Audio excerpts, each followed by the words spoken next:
उत्तम कुमार आप सबों को अपने YouTube channel Siddhartha education point पर स्वागत करता हूं। आज का वीडियो प्राचीन भारत के महत्वपूर्ण वंश गुप्त वंश से संबंधित है। गुप्त वंश से लगभग सभी एग्जाम्स में प्रश्न देखे जाते हैं, इसलिए इस वंश से कई महत्वपूर्ण प्रश्नों का संग्रह कर यह वीडियो बनाया गया है। आप अपनी तैयारी को और अच्छे ढंग से उसे जांचें परखें और अपने तैयारी में इन महत्वपूर्ण प्रश्नों को भी जोड़ें। आइए वीडियो को शुरू करते हैं। उससे पहले जो भी लोग पहली बार चैनल पे आए हैं वो इसे सब्सक्राइब कर लें, ताकि आपको जीएस और अन्य विषयों की अच्छे से अच्छे वीडियो और अच्छे कंटेंट आप तक पहले पहुंच सके। आइए पहला प्रश्न को देखते हैं। पहला प्रश्न है कि गुप्त वंश का संस्थापक कौन था। पहला ऑप्शन है घटोत्कच गुप्त, बी है चंद्रगुप्त प्रथम, सी है श्रीगुप्त, डी है इनमें से कोई नहीं। तो गुप्त वंश का संस्थापक श्रीगुप्त था, जिन्होंने गुप्त वंश को 319 ईस्वी में स्थापित किया। लेकिन श्रीगुप्त ने जिस समय गुप्त वंश की स्थापना की, उस समय ये बहुत ही छोटे स्तर का वंश था और बहुत ही एक छोटे क्षेत्र में। ठीक है, मैं प्रत्येक प्रश्न में कुछ न कुछ एक्स्ट्रा जानकारी आपको दूंगा, उसे आप लिखेंगे भी ताकि आपके तैयारी में वो काफी कारगर होगा। आइए अगले प्रश्न को देखते हैं। कहता है कि गुप्त किसके सामंत थे। ऑप्शन ए मौर्यों के, बी कुषाणों के, सी सातवाहनों के, या डी इनमें से कोई नहीं। तो दोस्तों इसका उत्तर होगा ऑप्शन बी कुषाणों के। गुप्त साम्राज्य की स्थापना होने से पहले ये गुप्त कुषाणों के सामंत हुआ करते थे। उसके बाद इन्होंने अपना साम्राज्य स्थापित किया। अगला प्रश्न, गुप्त वंश के किस शासक ने सर्वप्रथम महाराजाधिराज की उपाधि धारण की। पहला ऑप्शन श्रीगुप्त ने, सी घटोत्कच गुप्त ने, और डी समुद्रगुप्त ने। बताइए इसका क्या उत्तर होना चाहिए। तो इसका उत्तर होगा चंद्रगुप्त प्रथम ने महाराजाधिराज की उपाधि धारण की। देखिए पहले के जितने भी शासक हुआ करते थे वो अपनी शासन चलाने से पहले कोई न कोई उपाधि धारण करते थे, चाहे वो मुगल वंश का हो, मौर्य वंश का हो या गुप्त वंश का हो। लगभग सभी जितने भी शासक आए सभी ने कोई न कोई उपाधि धारण की, फिर अपनी शासन व्यवस्था को आगे बढ़ाया। तो अगला क्वेश्चन 4 नंबर है। एक तरफ दिया गया है आपको अलग अलग कृतियां अलग अलग शासकों के, और दूसरी तरफ दिया गया है कुछ शासकों के नाम। पहला है प्रयाग प्रशस्ति अभिलेख, बहुत ज्यादा अधिक फेमस है, बहुत अधिक प्रचलित है। फिर है बिलसड़ स्तंभ लेख, फिर है भितरी स्तंभ लेख, फिर है मंदसौर लेख। इधर है समुद्रगुप्त, फिर है कुमारगुप्त, फिर है स्कंद गुप्त, और इधर है बंधु बर्मन। और इसका ऑप्शन आपको दिखा देते हैं। दोस्तों प्रयाग प्रशस्ति अभिलेख समुद्रगुप्त से संबंधित है, आप ये तो जानते हैं। उसके बाद जो बिलसड़ स्तंभ लेख है ये संबंधित है कुमारगुप्त से, ये भी ठीक है। लेकिन सी जो दिया हुआ है भीतरी स्तंभ लेख, ये स्कंद गुप्त से संबंधित है, और मंदसौर लेख बंधु बर्मन से संबंधित है। तो इस प्रकार से आप ये देख सकते हैं कि आपका ऑप्शन नंबर ए जो दिया गया है, आपका ऑप्शन नंबर ए जो दिया गया है यही इसका उत्तर होगा, और आपका जो क्रम दिया गया प्रश्न में वो बिल्कुल सही दिया गया है। अगला प्रश्न कहता है कि गुप्त शासन के दौरान निम्नलिखित में से ऐसा व्यक्ति कौन था जो एक महान खगोल विज्ञानी और गणितज्ञ था। यह क्वेश्चन एसएससी में पूछा गया है, जैसा कि यहां इंडिकेट किया गया है। पहला ऑप्शन है भानुगुप्त, फिर है वान भट्ट, फिर है आर्यभट्ट, फिर है बराहमिहिर। तो इसका उत्तर होगा आर्यभट्ट। गुप्त काल में आर्यभट्ट जो कि एक बहुत ही महान गणितज्ञ जाने जाते हैं, सबसे इंपॉर्टेंट जीरो की खोज आर्यभट्ट ने इसी काल में की थी। तो इसे आप ध्यान रखेंगे दोस्तों। अगला प्रश्न, गुप्त शासकों की सरकारी या दरबारी भाषा क्या थी?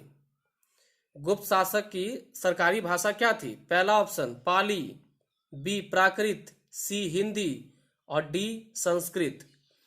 तो इसका सही उत्तर होगा संस्कृत। इतिहासकार बी ए स्मिथ ने किसकी विधियों से प्रभावित होकर उसे भारत का नेपोलियन कहकर पुकारा था या पुकारा है? पहला ऑप्शन स्कंदगुप्त को, बी चंद्रगुप्त को, सी ब्रह्मगुप्त गुप्त को और डी समुद्रगुप्त को। तो इसका उत्तर होगा समुद्रगुप्त। आप देख रहे हो कि ये कितनी बार पूछा गया है एग्जाम में, तो ये बहुत इंपॉर्टेंट क्वेश्चन है। इसके बारे में थोड़ी सी कहानी सुन लीजिए कि समुद्रगुप्त को इसलिए नेपोलियन कहा गया क्योंकि समुद्रगुप्त ने उत्तरायण यानी कि उत्तर भारत में लगभग 9 राजाओं से युद्ध किया और 9 को पराजित किया, और दक्षिण भारत में लगभग 12 राजाओं से युद्ध किया और 12 में से 12 को हराया। इसलिए स्मिथ ने इसे नेपोलियन कहकर पुकारा था। अगला प्रश्न है कि गुप्त वंश का वह राजा कौन था जिसने हुनों को भारत पर आक्रमण करने से रोका? पहला ऑप्शन कुमारगुप्त, बी समुद्रगुप्त, सी स्कंदगुप्त, डी चंद्रगुप्त।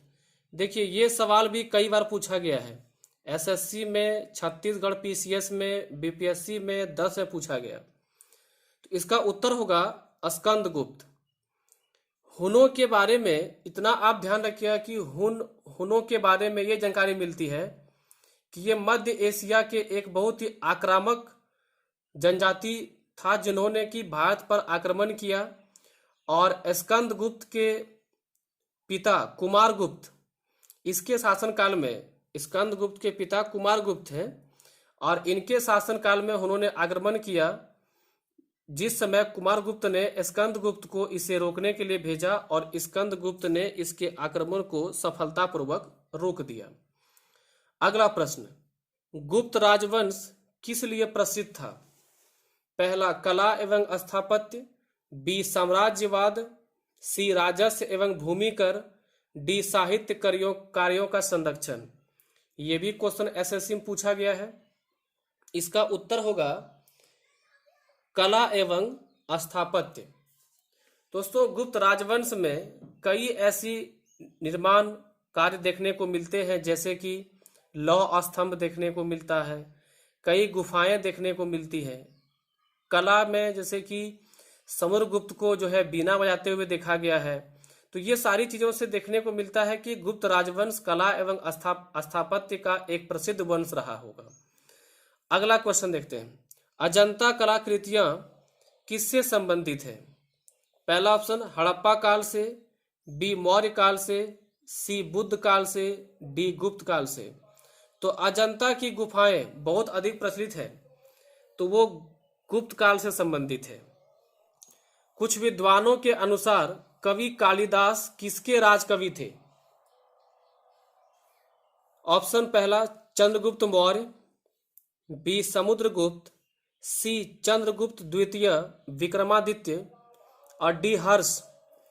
तो इसका उत्तर होगा सी चंद्रगुप्त द्वितीय विक्रमादित्य। कवि कालिदास बहुत अधिक प्रचलित है, आप सभी को इनसे भली भांति जानकार होंगे। अगला प्रश्न, अजंता चित्रकारी का विषय वस्तु निम्नलिखित में से किससे संबंधित है? पहला जैन धर्म, बी बौद्ध धर्म, सी वैष्णव धर्म, डी शैव धर्म। बताइए इसका क्या उत्तर हो सकता है? तो दोस्तों अजंता चित्रकारी का विषय वस्तु बौद्ध धर्म से संबंधित है। यह भी एसएससी क्वेश्चन था।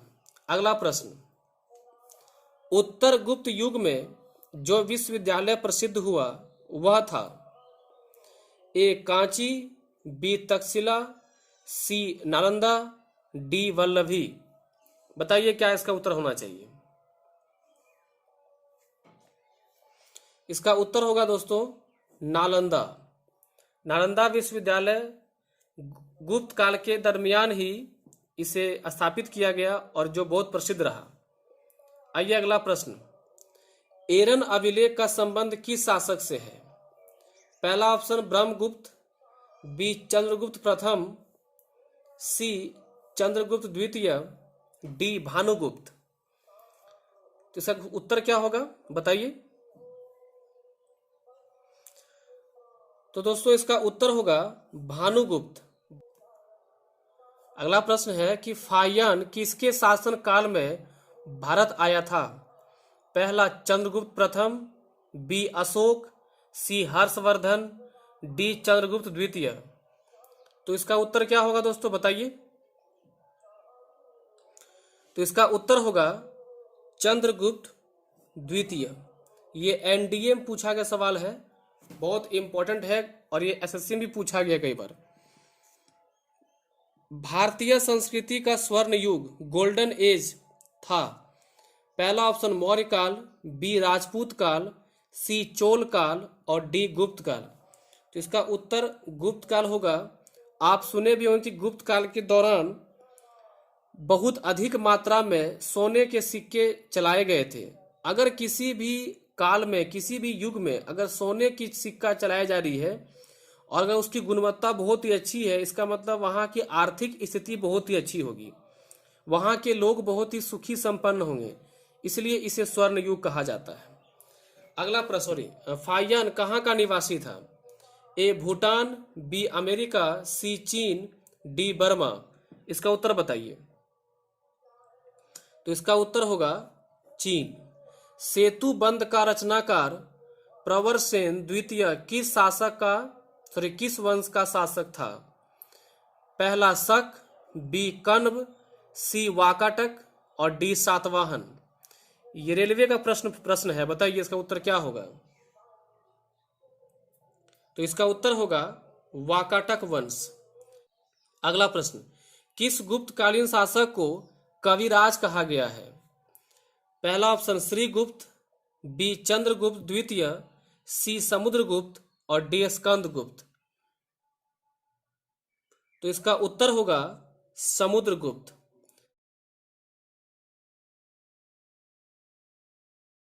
जिससे यह पता चलता है कि वह कला से भी काफी जुड़ा हुआ रहा है। अगला प्रश्न, स्कंदगुप्त को किस स्तंभ लेख में सक्रोपम कहा गया? पहला ऑप्शन कहोम स्तंभ लेख, बी जूनागढ़ अभिलेख, सी प्रयाग प्रशस्ति और डी मंदसौर लेख। तो इसका उत्तर होगा कहोम स्तंभ लेख। श्रीलंका के राजा मेघवर्मन ने किस स्थान पर भगवान बुद्ध का मंदिर बनाने के लिए समुद्रगुप्त से अनुमति मांगी थी? पहला ऑप्शन प्रयाग, बी बोध गया, सी कुशीनगर और डी अमरावती। तो इसका उत्तर होगा बोध गया। मंदिर निर्माण कला का जन्म सर्वप्रथम कब हुआ? ए मौर्य काल में, बी गुप्त काल में, सी कुषाण काल में और डी सैंधव काल में। तो इसका उत्तर होगा गुप्त काल में। अगला प्रश्न, चंद्रगुप्त द्वितीय ने विक्रमादित्य की उपाधि कब धारण की? ए शकों का उन्मूलन करने के बाद, बी गुप्त सिंहासन पर बैठने के बाद, सी चांदी के सिक्के जारी करने पर और डी उपयुक्त सभी। तो इसका उत्तर होगा शकों का उन्मूलन करने के बाद। शकों के उन्मूलन के बाद चंद्रगुप्त द्वितीय ने विक्रमादित्य की उपाधि तो धारण की ही, साथ ही चांदी के सिक्के भी इन्होंने जारी कराए। अगला प्रश्न, गुप्त काल के सर्वाधिक लोकप्रिय देवता कौन थे? पहला ऑप्शन शिव, बी विष्णु, सी बुद्ध और डी सूर्य। तो इसका उत्तर क्या होगा बताइए। इसका उत्तर होगा विष्णु। चंद्रगुप्त द्वितीय ने अपनी किस विजय की खुशी में चांदी के विशेष सिक्के जारी किए? बाल्विक प्रदेश को जीतने के बाद, बी हुनों को परास्त करने के बाद, सी शकों को पराजित करने के बाद, डी इनमें से कोई नहीं। दोस्तों इसका उत्तर होगा शकों को पराजित करने के बाद, क्योंकि हुनों को पराजित तो स्कंदगुप्त ने किया था। अगला प्रश्न, मेहरौली दिल्ली स्थित लौह स्तंभ का निर्माण किस सदी में हुआ? पहला ऑप्शन चतुर्थ सदी में, बी सप्तम सदी में, सी तृतीय सदी में, डी द्वितीय सदी में। क्या इसका उत्तर होगा बताइए। तो इसका उत्तर होगा दोस्तों चौथी सदी में। अगला प्रश्न है, फाहियान और वैनसांग ने डैश के राज्यों को देखा। पहला ऑप्शन चंद्रगुप्त मौर्य एवं हर्ष क्रमशः, बी हर्ष एवं चंद्रगुप्त विक्रमादित्य क्रमशः, सी चंद्रगुप्त विक्रमादित्य एवं कृष्णदेवराय क्रमशः, डी चंद्रगुप्त विक्रमादित्य एवं हर्षवर्धन क्रमशः। तो इसका सही उत्तर होगा चंद्रगुप्त विक्रमादित्य एवं हर्षवर्धन क्रमशः। फाहियान और वैनसांग सबसे पहले चंद्रगुप्त विक्रमादित्य यानी कि चंद्रगुप्त द्वितीय के शासनकाल में आए, उसके बाद हर्ष काल के हर्षवर्धन के काल में आए। ठीक है दोस्तों, अगला प्रश्न, धनवंतरी थे चंद्रगुप्त मौर्य के विख्यात जनरल, बी चंद्रगुप्त विक्रमादित्य के राज दरबार के नवरत्न में से एक जो कि प्रसिद्ध चिकित्सक थे, हर्ष के समय एक प्रसिद्ध नाटककार, और डी ऑप्शन अशोक के राज दरबार में संगीतज्ञ। तो इसका सही उत्तर होगा धनवंतरी चंद्रगुप्त विक्रमादित्य के राज दरबार के नवरत्न में से एक प्रसिद्ध चिकित्सक थे। गुप्तकालीन शासन प्रणाली किस प्रकार की थी? ए राजतंत्रात्मक, बी लोकतंत्रात्मक, सी गणतंत्रात्मक, डी इनमें से कोई नहीं। तो गुप्तकालीन शासन प्रणाली राजतंत्रात्मक थी, यानी शासन का जो मूल जड़ था, शासन का जो केंद्र होता था वो राजा होता था। शासन की अंतिम शक्तियां राजा के पास होती थी। ऐसे शासन प्रणाली को राजतंत्रात्मक शासन प्रणाली कहते हैं। अगला प्रश्न, फाहियान द्वारा रचित फो कुओ की में निम्न में से किसका विवरण नहीं मिलता है? पहला ऑप्शन बौद्ध धर्म के सिद्धांतों, बी बौद्ध राज्यों का, सी गौतम बुद्ध के उपदेशों का, डी बौद्ध मंदिरों स्तूपों एवं विहारों का। तो इसका उत्तर होगा बौद्ध धर्म के सिद्धांतों का। फाहियान के रचित ग्रंथ फो कुओ की में बौद्ध राज्यों, गौतम बुद्ध के उपदेशों, मंदिरों, स्तूपों, विहारों, इन सभी की चर्चा मिलती है, लेकिन गौतम बुद्ध के धर्म यानी बौद्ध धर्म के सिद्धांतों की चर्चा नहीं मिलती है। अगला प्रश्न, गुप्त स्थापत्य कला का सर्वोत्कृष्ट मंदिर निम्न में से कौन है? ए नंबर भीतरगांव का मंदिर, बी देवगढ़ का दशावतार मंदिर, सी भूमरा का शिव मंदिर, डी तिगवा का विष्णु मंदिर। तो इसका उत्तर होगा देवगढ़ का दशावतार मंदिर। अजंता की गुफाओं में किन गुफाओं का निर्माण गुप्त काल में हुआ? देखिए, अजंता की गुफा में कई गुफाएं हैं, उनमें से किन किन गुफाओं का निर्माण गुप्त काल में हुआ है ये पूछा गया है। ऑप्शन ए 14, 15 और 16, बी 2, 3 और 4, सी 16, 17 एवं 19 और डी सभी गुफाओं का। तो इसका उत्तर होगा 16, 17 और 19। अजंता के गुफाओं में जितनी भी गुफाएं हैं उसमें से गुफा नंबर 16, 17 और 19 गुप्त काल में निर्माण किए गए हैं। अगला प्रश्न, अमरकोश के लेखक अमर सिंह किस शासक के दरबार से जुड़े हुए थे? पहला ऑप्शन समुद्रगुप्त, दूसरा ऑप्शन चंद्रगुप्त प्रथम, तीसरा स्कंदगुप्त, डी चंद्रगुप्त द्वितीय। तो इसका उत्तर होगा चंद्रगुप्त द्वितीय। अमरकेश चंद्रगुप्त द्वितीय के दरबार में रहते थे, जो कि एक लेखक थे। अगला प्रश्न, गुप्त संवत 319 से 320 को प्रारंभ करने का श्रेय किसे दिया जाता है? पहला ऑप्शन चंद्रगुप्त प्रथम, दूसरा ऑप्शन चंद्रगुप्त द्वितीय, तीसरा ऑप्शन समुद्रगुप्त, चौथा स्कंदगुप्त। बताइए इसका उत्तर क्या होगा? तो इसका उत्तर होगा चंद्रगुप्त प्रथम। चंद्रगुप्त प्रथम अपने शासनकाल में गुप्त संवत का प्रारंभ करते हैं अगला प्रश्न,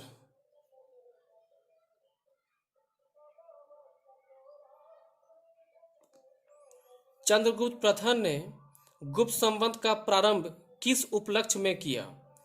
ऑप्शन ए, अपने राज्यारोहण के स्मारक के रूप में, बी, शकों के उन्मूलन के उपलक्ष्य में, सी, हुनों को परास्त करने के उपलक्ष्य में, डी, इनमें से कोई नहीं। तो इसका उत्तर होगा अपने राज्यारोहण के स्मारक के रूप में। अगला प्रश्न, प्रयाग प्रशस्ति अभिलेख का लेखक हरिसेन किस शासक का दरबारी कवि था? पहला ऑप्शन समुद्रगुप्त, बी अशोक, सी कनिष्क, डी चंद्रगुप्त द्वितीय। तो इसका उत्तर होगा समुद्रगुप्त। प्रयाग प्रशस्ति अभिलेख के लेखक हरिसेन समुद्रगुप्त के दरबारी कवि हुआ करते थे। अगला प्रश्न, गुप्त काल को प्राचीन भारत का क्लासिकल युग क्यों कहा जाता है?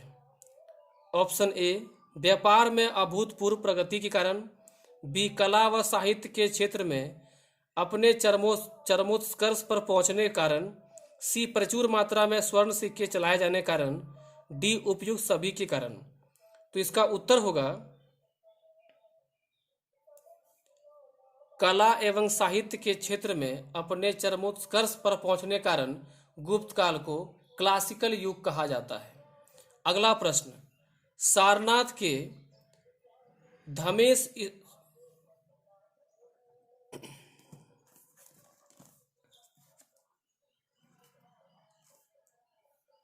अगला प्रश्न है, सारनाथ के धमेख स्तूप का निर्माण किस काल में हुआ? पहला ऑप्शन मौर्य, बी कुषाण, सी शुंग, डी गुप्त। तो इसका उत्तर होगा गुप्त काल। क्योंकि हम लोग गुप्त काल पढ़ रहे हैं तो इससे संबंधित लगभग सभी प्रश्न इसी से संबंधित है। अगला प्रश्न दोस्तों, कुमार संभव महाकाव्य किस कवि ने लिखा? पहला ऑप्शन वानभट्ट, बी चंद बरदाई, सी हरिसेन और डी कालिदास। ये बीपीएससी का प्रश्न है तो इसका उत्तर होगा कालिदास। अगला प्रश्न, नालंदा विश्वविद्यालय की स्थापना का युग कौन सा है? मौर्य, कुषाण, गुप्त या पाल? तो इसका सही उत्तर होगा गुप्त काल। नालंदा विश्वविद्यालय बहुत अधिक फेमस है और इससे कई क्वेश्चन आते हैं कि इसकी स्थापना किस युग में हुई है। चलिए अगला प्रश्न देखते हैं। गुप्त युग में भू राजस्व की दर थी उपज का चौथा भाग, उपज का छठा भाग, उपज का आठवां भाग या उपज का आधा भाग? तो इसका उत्तर क्या दोस्तों बताइए? तो इसका इसका उत्तर होगा उपज का छठा भाग। आइए अगला प्रश्न में चलते हैं।